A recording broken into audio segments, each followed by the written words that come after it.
This interview is being sponsored by the Kangaroo Island sub-branch of the RSL to honour the 99th birthday of Mr. Dean Stanton DFC, and to also commemorate the 100th anniversary of the establishment of the Royal Australian Air Force. Congratulations, Dean, on attaining your 99 years of age, and your life has been well documented in your memoirs titled As Life Unfolds. How would you sum up those 99 years? Me? It's been a very happy time for all the time that I've been on Kangaroo Island. I've never found any area of life that I haven't enjoyed being here. Dean, you were born in 1922. Could you tell us about your family and the environment in which you grew up in? Yeah.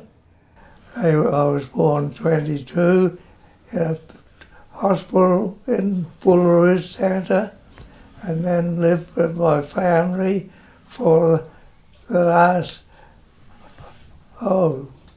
15 to 20 odd years, just living on the farm, doing farm work. Mm. And so that was the environment that you grew up in a rural environment on a farm. As a scholar, what were your interests and your achievements?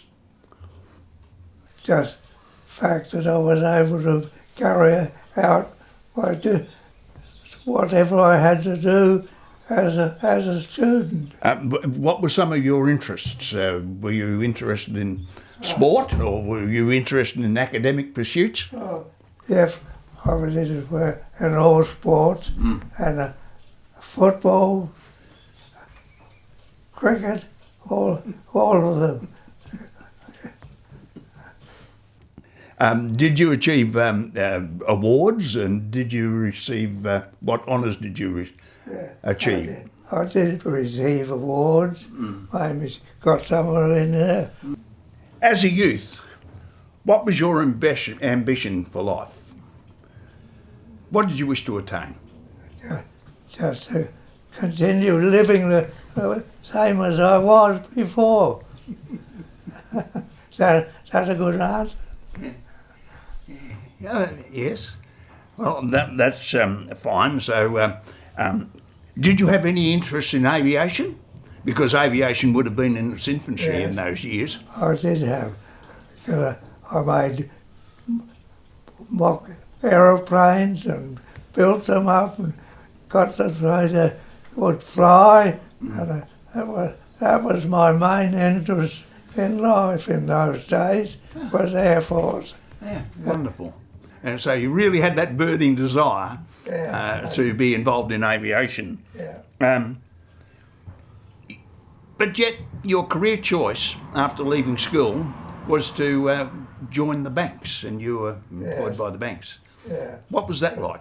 Well, it was a long time going through all the banking stages, but that would take a year out of my life.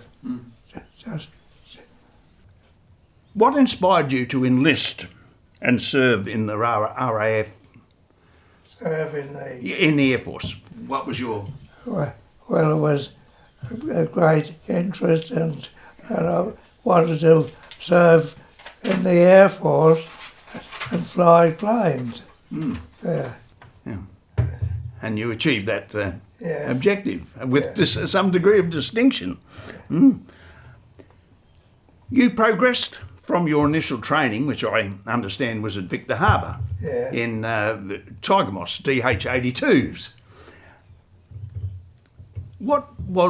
Can you give us an idea of what flying training you did to progress from the Tiger Moth to the Liberator? Had to learn various types of planes, and Oxfords and Liberators were the ones which was the easiest to work on. So you did actually end up attached to the Royal Air Force. Yes. And you, like many servicemen and Air Force personnel, were adopted by the RAF to serve in the conflicts in Europe. You did then serve under Bomber Command. Yes. In the Air Force. And tell us about how you became assigned to RAF Squadron number 37. 37. Yeah, that was the English squadron. Yes. Well, it just happened. I didn't have to do anything to do it and put in an application. That's it. So you did all that Welling training on the Wellingtons in Bournemouth in England. How did you enjoy your stay in the British Isles in England? It was always wonderful.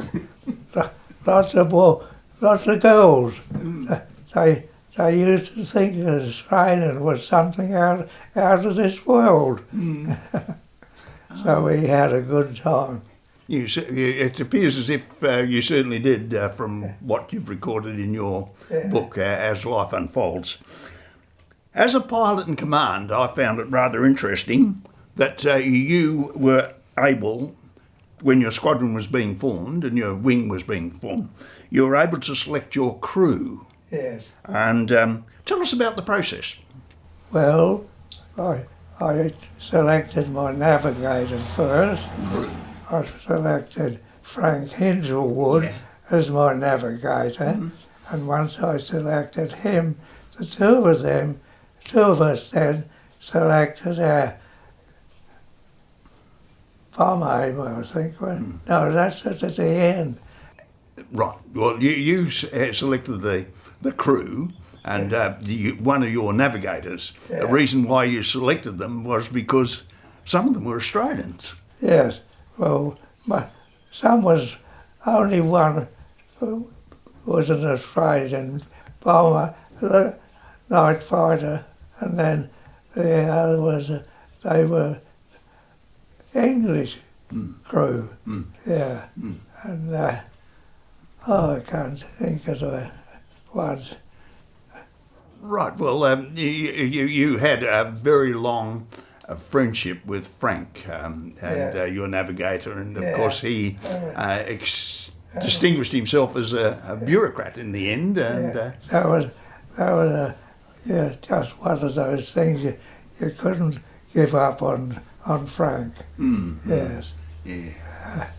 There's a great enduring relationship existed there.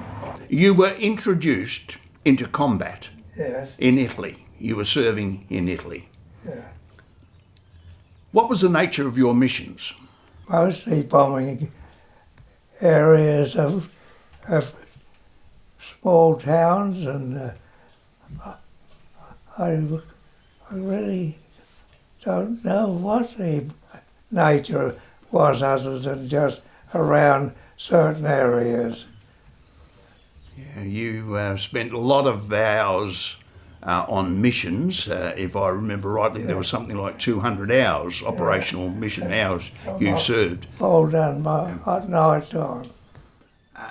That's an interesting part of the operation, is because you were also associated in Italy with the United States Air Force. Yeah. And they were responsible for the daylight bombings, and they evidently suffered heavy casualties. Yes. And you were involved in night operations. Night time, looking lucky, because those flying in the daytime didn't have much hope. They got caught up, and that was it. So some of the main targets that you were aiming to bomb? All over Budapest, Bulgaria, all the areas around Rome. So we just went out and bombed. What were some of your most memorable missions? It was a long time ago, but I guess mostly all of them I can remember, yes. The average length of a mission? How long was the average mission? Time? 5 to 6 hours, sometimes 8 hours flying. Getting there and coming back, 8 hours of flying. So. And your number of operational hours were approximately 200? 240 or something, I think. You were awarded the DFC, the Distinguished Flying Cross. Could you tell us why you deserved and were given that award? Yeah. I was most surprised, awarded the DFC for some night, mostly because I flew at nighttime bombing pilot. I don't know what else. Can't tell you what else I gotta say. Well, you must have well and truly deserved that honour. The Vickers Wellington bomber. Now, that was designed by Barnes Wallis, Yes. a noted aeronautical engineer of some distinction who also designed the Spitfire. What features of the Wellington bomber did you appreciate most? Well, it was a very safe plane to fly, and that's always more important than any other feature that doesn't make them safe. So I spent most of the time at night time, well, not flying, but flying, I suppose. With the geodetic structure, Yeah. it would have enhanced the ability of the aircraft to remain airborne after sustaining enemy fire, enemy attack. That geodetic structure was very strong. After your term of service overseas, what activities were you involved with the Royal Australian Air Force? Well, all the roles that are necessary, I guess. One of the things that you did on return was an instructor Yes. on pilot training on the Liberator. Yeah.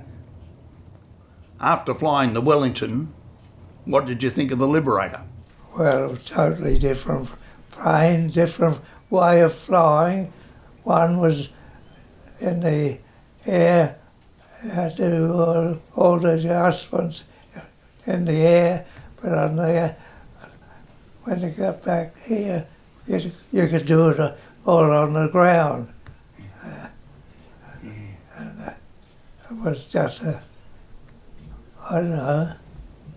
It was an entirely different aeroplane. Yeah. And most probably weight-wise, I think it would be double the weight of the Wellington, all up weight. Yes, yes, more than double. And 4 engines, of course, as compared to 2 engines.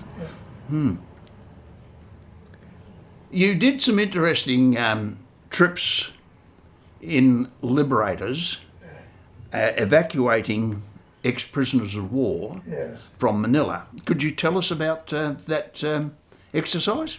Well, we used to have to land on any airstrip that we could, pick up passengers, the ones that we were evacuating, and then fly them back and land on out from Sydney and let them off the plane. I think that was it. And did you fly a lot of VIPs in the Liberators during this period? Yes, those that thought they knew what more than you did.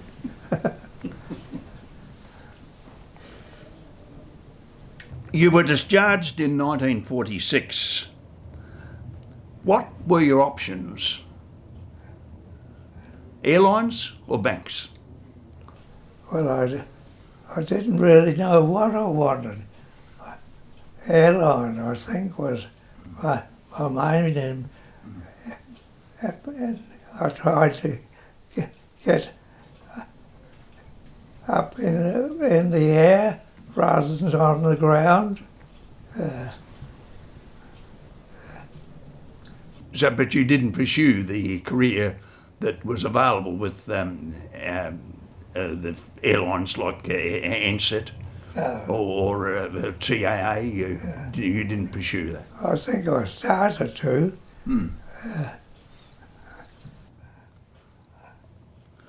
But you purchased land in 1947 here on Kangaroo Island. What inspired you to come to Kangaroo Island? Because it was surrounded by sea, and I thought that's a good spot to be. And I just came over and settled at Stokes Bay, just one person on my own to start with, and then gradually built up the town hall and everything, all the buildings around that area. So therefore you were very productive in the establishment of the Stokes Bay community. And also too, there's an interesting story about how you dismantled the old school at American River. Yeah. And you actually transported it and for the school here at Stokes Bay. Over to Stokes Bay. Yeah. Took a while pulling it down, piece by piece. Had to number them all so that we could put them back in their proper position. That's hard, proper. You certainly worked hard for the community, and of course, no doubt you've been well and truly rewarded for what you have achieved and what you've done in the community with your citizenship. In your book, you mention the fact that you were somewhat betrayed by the Australian government following your discharge. You mentioned the word discrimination. Could you explain why you thought you were discriminated? I'd have to look it up to see. You made mention of that you were promised so much by the government when you're in service, and then when you returned to civilian life, you found that you were denied training allowances and you were denied housing loans. Yeah, you were denied the parts that you wanted to hear them pay you. So that was a disappointment to you. Yes. You never received any assistance, such as provided by the KI Soldier Settlement Scheme. Something was a bit unfortunate, but then of course that occurred after your establishment here in 1947. That happened, that came into being after I'd done all what I could to get service. Your book and your memoirs, As Life Unfolds, has been well read on Kangaroo Island. I think it's a wonderful history of your life and the early history of the Stokes Bay settlement. I understand that this book is being reprinted. Yes, so for the second time. There's another 6 or I don't know how many books are being reprinted, but they're all ready there to be sold again. Well, we look forward to the community having more access to more of these books because I understand that a lot of these material was destroyed in the bushfires. Yeah. So people will be able to replenish their copies. Yes, lost most of the records that I was hoping to keep for the length of time, but they all got burnt. Well, Dean, it's indeed been an honour to interview you, help acknowledge your 99 years, and also too it's going to be an exciting year for a serviceman with the 100th anniversary of the Royal Australian Air Force. And thank you so much for your cooperation Thank you. and the information that you've given.